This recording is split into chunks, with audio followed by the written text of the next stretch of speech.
이제 사사기 보겠습니다. 사사기 12장 우리 드라마 바이블 통해 읽겠습니다.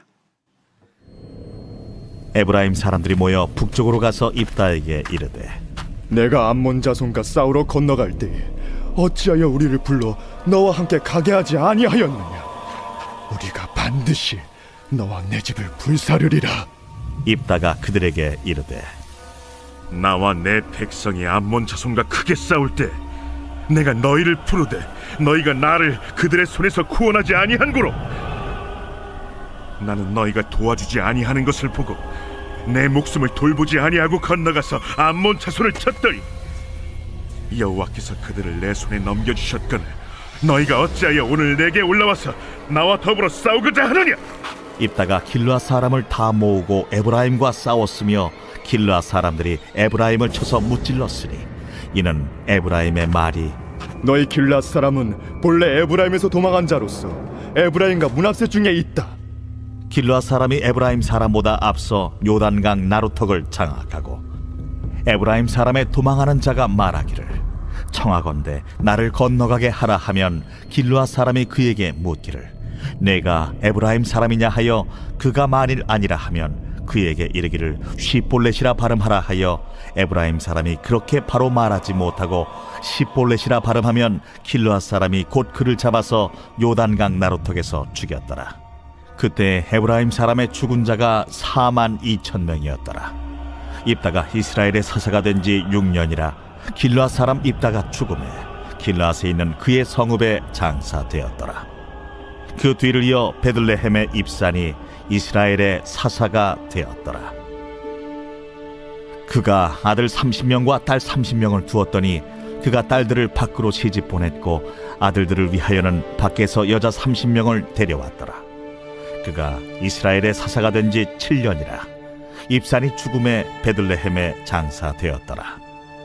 그 뒤를 이어 스불론 사람 엘론이 이스라엘의 사사가 되어 10년 동안 이스라엘을 다스렸더라. 스불론 사람 엘론이 죽음에 스불론 땅 아얄론에 장사되었더라. 그 뒤를 이어 비라돈 사람 힐렐의 아들 압돈이 이스라엘의 사사가 되었더라. 그에게 아들 40명과 손자 30명이 있어 어린 나귀 70마리를 탔더라. 압돈이 이스라엘의 사사가 된 지 8년이라 비라돈 사람 힐렐의 아들 압돈이 죽음에 에브라임 땅 아말렉 사람의 산지 비라돈에 장사되었더라. 제가 입다에 대한 얘기가 우리가 7절까지 있고 12장에서 일단 8절에서 12장 끝까지가 이제 다른 나머지 세 사사들에 관한 얘기가 나오죠. 사사는 이제 이렇게 하고 그 다음 장에서 삼손 들어가면 사사는 끝납니다. 그러니까 이제 사사의 거의 마지막 부분에 우리가 와 있고요. 근데 오늘 제가 남은 시간에 입다의 마지막 부분, 에브라임과 있었던 일을 설명하기는 조금 시간이 어중간한 것 같고, 오늘은 8절부터 끝절까지 새 소사사에 관한 얘기만 하고 마치는 게 좋겠죠? 여러분 졸리고 막 그러는데 그게 좋겠죠?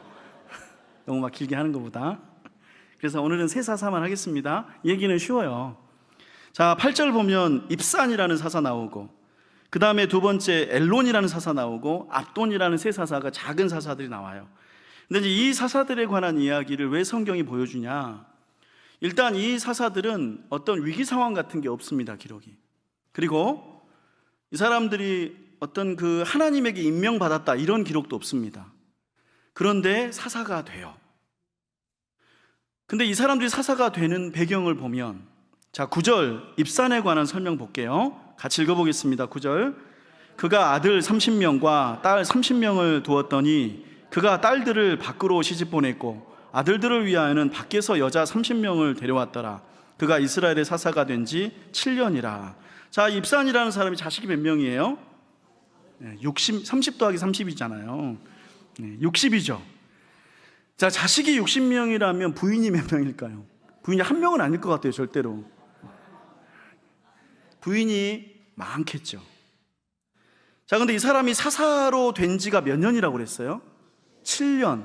그러면 설마 사사가 된 지 7년 만에 자식 60명을 낳았을까요? 아니죠. 자, 그래서 이거 성경이 이걸 말하는 거예요.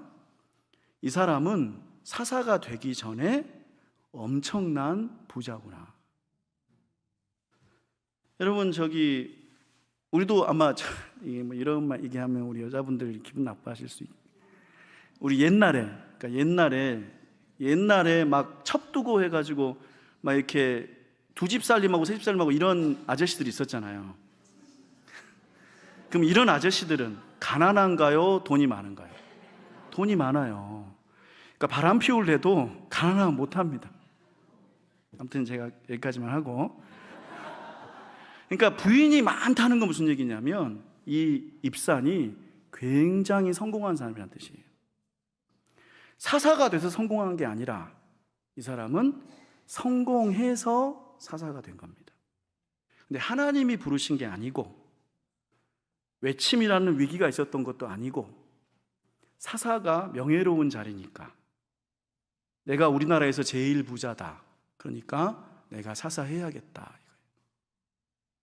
그리고 사람들도 그러면 당신이 사사하세요. 당신이 제일 부자니까. 여러분, 사사가 그렇게 세워진 게 아니잖아요. 사사는 하나님이 세우시는 거잖아요. 그 민족을 구원하라고 세우시는 거잖아요. 사사는 돈 버는 직업도 아니고 명예로운 직업도 아니고 하나님이 불러서 구원을 일으키는 일이잖아요. 근데 이때가 오면 사사를 어떻게 세우냐 그거예요. 사회에서 성공한 사람을 세우는구나. 이렇게 부자를 사사로 세우는구나, 자기들끼리. 이게 남 얘기 같죠? 장로를 누구 세웁니까? 여러분, 사회에서 성공한 사람은 장로 하잖아요. 우리나라 교회들에서. 그러라고 장로 줬습니까? 아무튼 믿을 수 없는 이야기들이 있어요. 성공했으니까 장로를 줘야 된대요. 큰 교회들에서. 이 사람들은 돈으로 교회에 임하지 않으니까 1억씩 10억씩 내고 하면 장로 줘야 된대요. 여러분, 그런 얘기를 들으면 이게 사사기 이야기거든요. 그러면 교회는 망하는 거예요. 성공한 사람을 사사를 시켜주는 거죠. 더군다나 이 사람 어떻게 성공했냐? 성공하고 어떻게 하느냐? 자, 아들 30명, 딸 30명 놓았다고 그랬잖아요. 근데 그 딸들을 다 어떻게 했다고 그래요? 밖으로 시집 보냈고, 아들들 위해서는 어떻게 했어요? 밖에서 데려왔고. 여기서 말한 밖이 뭘까요? 밖이 이방 민족이죠. 여러분, 이렇게 혼합결혼, 이방 민족과의 혼인 금지, 이런 거 금지하는 게 신명기 7장 3절 4절에서 하나님이 모세를 통해서 분명히 말씀하신 거잖아요. 신명기 한번 읽어볼까요? 신명기 7장 3절 4절. 또 그들과 혼인하지도 말지니 너의 딸을 그들의 아들에게 주지 말 것이요 그들의 딸도 너의 며느리로 삼지 말 것은 그가 너의 아들들을 유혹하여 그가 여호와를 떠나고 다른 신들을 섬기게 하므로 여호와께서 너에게 진노하사 갑자기 너희를 멸하실 것임이니라. 여러분, 이렇게 해서 망한 대표적인 이스라엘 왕이 누구예요? 솔로몬이잖아요. 솔로몬이 늘 주변 민족들하고 결혼 동맹을 맺어서 나라를 튼튼하게 하겠다 이래가지고 솔로몬 이후에 이스라엘 나라에 온갖 이방 신들과 우상들이 다 들어오는 거잖아요. 그래서 솔로몬 이후에 국가들이 그렇게 어지러워요. 이스라엘 나라가. 사회 경제적으로 이웃 부족들하고 결혼하면 안정은 되겠죠. 무역도 보장이 되고 전쟁도 그치고 좋겠죠. 그래서 이민족들하고 결혼하는 거잖아요. 만약에 우리나라 대통령하고 일본 총리하고 서로 결혼하면 뭐 그동안에는 싸움하지 않겠죠. 결혼할지는 모르겠네요. 이민족 결혼이 그런 거잖아요. 근데 신앙적으로 혼합주의를 낳아요. 문화적으로 섞이고. 근데 그거를 누가 해요? 입산이 해요. 그런 걸 하는 사람을 뭘로 세워요? 사사, 유대민족의 대표로 세워요. 상관없다 그거예요. 그 사람이 우리 신앙을 지켜든지 말든지 그는 부자니까, 그는 우리나라 최상층이니까 우리 민족을 대표한다. 이게 망하는 길입니다. 근데 사실은 이방인과의 결혼 금지는 기독교인 개인의 혼사에 대한 얘기는 아니에요. 여러분, 이거 가지고 너무 그런 생각하지 마세요. 이거는 내 아들, 딸이 신앙이 없는 사람하고 이런 얘기를 성경이 하려는 게 아닙니다. 이 얘기를 성경에 쓴 이유는 교회 보고 들으라는 얘기예요. 왜냐하면 성경은 음란, 혼인 이런 거 얘기할 때 대부분 다 비유적으로 말합니다. 개인의 삶보다는. 그러니까 성경에서 음란이라고 말할 때는 뭘 가리켜요? 우상숭배를 가리키잖아요. 그러니까 성경이 이런 이야기를 개인에게 하려는 게 아니라 교회에게 하려는 거예요. 무슨 얘기냐? 교회가 세속 권력과 세속 돈하고 결혼하고 싶어 하니까. 교회에 와서 맨날 정치 얘기하고 싶어 하니까 그러는 거예요. 목사님들이 정치가들하고 뭔가 이렇게 연결하고 싶어 하니까. 뭔가 목사님들이 정치인들하고 관련을 맺어가지고 대통령한테 조언했다, 무슨 나라 정책에서 어떻게 했다, 그러면 괜히 교회가 으쓱하니까. 우리 교회에 무슨 대기업 회장들이 몇 명이 있고, 이런 뭐 변호사가 몇 명이 이런 얘기하면 교회가 뭔가 강인해 보이니까. 그러니까 이 얘기는 교회한테 하는 얘기입니다. 교회가 권력과 돈하고 결혼하고 싶어 하거든요. 그런 걸 내세우고 싶어 해요. 우리 교회는 의사가 몇 명이야? 우리 교회는 장관이 몇 명이야? 우리 교회는 국회의원이 몇 명이야? 우리 목사님은 대통령하고 점심 먹어. 마치 그런 얘기하면 우리 교회가 굉장히 하나님의 축복을 받는 교회 같은 생각이 들거든요. 근데 그 얘기를 경계하는 거예요. 이민족하고 결혼하지 말라는 얘기가. 여러분들 보고 내 자녀 신앙이 있냐 없냐. 아니, 내 자녀 신앙 없으면 그 전도하면 되잖아요. 여러분, 우리 교회 성도님들도 이렇게 결혼시켜가지고 전도 많이 하잖아요. 우리 교회 딸들이 많이 데려오잖아요. 결혼해가지고. 얼마나 좋아요. 아니, 사실 뭐 청년 기독교 비율이 3%도 안 되는데 도대체 무슨 수로 우리 자녀들이 이렇게 97%의 불신자 세상에서 믿는 사람하고 결혼합니까? 그러면 좋지만 그런 걸 요구하는 거는 97% 확률로 내 자녀는 미혼이길 원하는 거예요. 물론 그게 신자를 이렇게 며느리나 사위로 얻으면 좋지만 그거는 진짜 복이고, 그건 복이고요. 그게 여기서 하는 얘기는 아닙니다. 여기서는 교회 얘기를 하는 거예요. 교회가 그러면 안 된다는 얘기를. 그 얘기가 반복되는 게 압돈 14절, 13절 14절 다시 읽어보겠습니다. 그 뒤를 이어 비라돈 사람 힐렐의 아들 압돈이 이스라엘의 사사가 되었더라. 그에게 아들 40명과 손자 30명이 있어 어린 나귀 70마리를 탔더라. 압돈이 이스라엘 사사가 된 지 8년이라. 똑같죠? 압돈이 이스라엘 사사가 된 지 8년이에요. 8년 사사예요. 근데 이 사람에게 아들 몇 명이에요?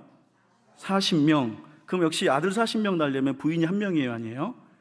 부인이 많겠죠. 그럼 이 사람도 부자죠.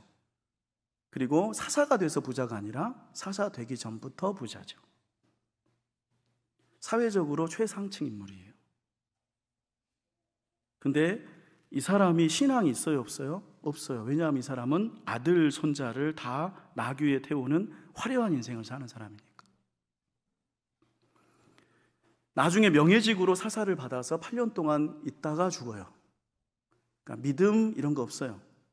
그냥 내가 세상에 성공했으니까 교회 장로도 해봐야지. 그리고 그럼 그렇게 해주세요. 돈만 많이 내시면 돼요. 이런 거죠. 그러니까 이 사사기 마지막 부분에 이게 이렇게 하고 삼손 넘어가거든요. 마지막 부분에 이렇게 해서 이스라엘이 망하는 거다 이렇게 보여주려는 겁니다. 이렇게 해서 진짜 믿음이라는 게 떠나버렸구나. 이스라엘이 자기 주변의 나라들하고 똑같이 변해가는구나. 그리고 이 얘기를 통해서 우리에게 하려는 거, 교회와 신앙인들이 일반 사회인하고 똑같이 변질되어 가면 교회도 세속사회가 추구하는 가치를 똑같이 추구하고 교인들도 그런 가치를 추구하고, 말하자면 이런 거예요. 여러분이 교회에 왔어요. 교회에 와서 밥 먹고 나서 하는 이야기, 이런 이야기를 들어보는 거예요. 여러분이 모이면 하는 이야기, 부동산 이야기, 자식 성공한 이야기, 정치 이야기, 이런 얘기하면 망한다, 그 얘기를 하는 겁니다. 그 교회가 잘 되려면 무슨 얘기하느냐? 여러분 밥 먹고 보면 무슨 얘기 하세요? 말씀 이야기, 주님이 나를 변화시킨 이야기, 하나님 믿어서 우리가 그 믿음 따라 살아가서 받는 어려움과 그 고난을 극복하는 이야기, 주님이 나를 도우시고 말씀 따라 살아가는 이야기, 그 이야기를 하는 교회들은 사는 거고, 교인들이 모여서 세상 사람들하고 똑같은 이야기 하는 교회는 망하는 거다. 그리고 그런 교회는 이런 입산과 압동 같은 이들을 교회 지도자로 세우게 돼요. 교인들의 관심사가 그거였으니까 그 교회 지도자도 그런 사람이 되죠. 그 교회 목사님도 관심사가 그런 거예요. 우리 교인 중에 누가 성공하느냐, 누가 사회적으로 높은 지위에 오르느냐. 그러나 사사기 말씀을 이 시간에 졸음을 이기고 공부하는 여러분은 그런 일이 되지 않을 줄로 믿습니다. 그러니까 우리가 말씀을 보는 이유가 그런 거예요. 그런 이야기를 굳이 뭐 제가 정치적이다, 무슨 개혁적이다, 비판적이다, 이런 성향이다 해서 여러분에게 무슨 이야기를 드리고 있는 게 아니라 그냥 이런 이야기가 성경에 이렇게 쓰여 있어요. 이런 이야기를 통해서 하나님은 끊임없이 우리를 일깨우시려고 해요. 신앙의 길을 간다는 거, 우리가 주님을 믿고 교회를 이룬다는 거, 하나님을 믿고 우리가 나아간다는 것이 무엇이냐를 계속 얘기를 해주고 있는 거예요. 근데 이런 얘기를 안 읽으면, 모르면, 모르죠, 우리가. 모르죠. 그리고 그냥 복받고 잘 살면 됐지 뭘. 하나님이 축복하셔서 뭐 높은 자리에 올랐다는데 네가 못 나가지고 무슨 소리냐, 이런 얘기 하게 돼 있는 거죠. 우리에게 다른 가치 기준이 없으니까. 그러나 그런 게 아니에요. 성경이 이렇게 말합니다. 여러분, 우리가 주님 안에서 바른 신앙 지켜가기를 바랍니다. 또 우리 교회 안에 참된 복음이, 참된 은혜가 다스리는 교회가 되기를 바랍니다. 우리 함께 기도하겠습니다.